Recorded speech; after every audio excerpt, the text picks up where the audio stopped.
Dans sa motion incidentielle de ce samedi 28 décembre 2019, l'honorable Jean-Paul Lumbu Lumbu condamne avec la dernière énergie le meurtre d'un enfant kidnappé récemment dans le quartier Ndosho. Il attire l'attention de l'Assemblée provinciale sur les phénomènes de kidnapping qui prend de l'ampleur dans certains coins de la ville de Goma, avec au moins 5 enfants de moins de 10 ans kidnappés à Ndosho dans un espace d'1 mois. Nous avons Ariane Baloume, un enfant de 4 ans, qui a été kidnappé le 3 décembre 2019 dans le quartier Ndosho. Nous avons Jospé Aksanti Motaga, kidnappé le 4 décembre 2019.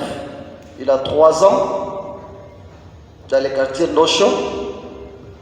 Et nous avons également Moïse Bahati, il est de 6 ans, kidnappé toujours dans le quartier Ndosho, c'était le 15 décembre 2019. Honorable Président, 22 jours après son enlèvement, Ariane Baloume a été retrouvée morte.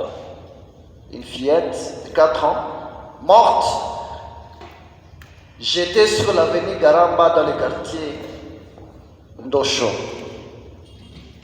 Nous avons essayé de faire ce que nous pouvons faire pour intervenir au profit de la famille, pour que cette fillette innocente à qui on a arraché la vie soit enterrée dignement.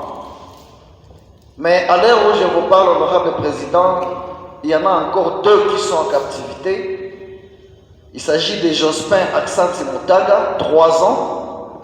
Il y a aussi Moïse Bahati, 6 ans.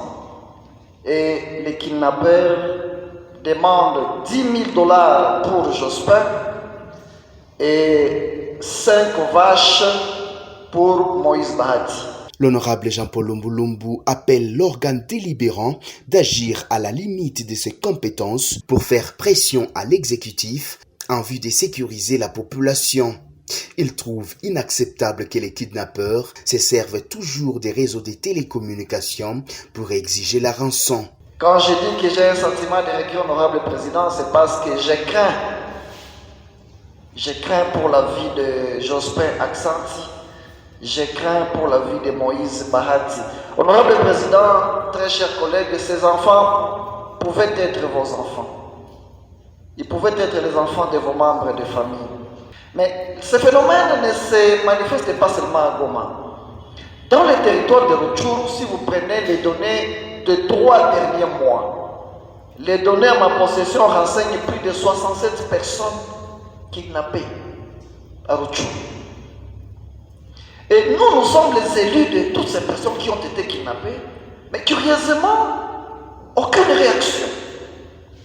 Comme si nous étions complices de tout ce qui est en train de se faire pour des raisons que je vais évoquer ici, honorable Président. L'analyse de tous les faits, honorable Président, démontre que les kidnappeurs passent par les maisons de communication pour demander la rançon. Les réseaux les plus cités, c'est RTL. Devons-nous continuer à croiser les bras pendant que nos enfants sont en train d'être kidnappés, nos frères et sœurs emportés dans la forêt, que nous sommes obligés de vendre des parcelles pour payer des rançons à des bandits, à des criminels qu'on appelle des kidnappeurs? Honorable Président, je dis non. Je sollicite de la plénière que une recommandation soit adressée au gouverneur de province, parce que c'est lui, en vertu des articles 63-64 de la loi sur la libre administration des provinces, qui représente le gouvernement central ici. Je suppose qu'en tant que représentant du gouvernement central, il a la possibilité de convaincre le ministre de la paix interne que celui-ci puisse interpeller les maisons de communication pour qu'on puisse trouver une solution définitive à ces problèmes de kidnapping. L'Assemblée provinciale s'est donc saisie du dossier et a demandé à la commission PESAGI d'approfondir la question pour une solution durable. Pendant ce temps, l'honorable Lumbu Lumbu s'est dit serein dans le combat qu'il mène jusqu'à ce que la population de Goma et de la province Nord Kivu se trouve sécurisée totalement.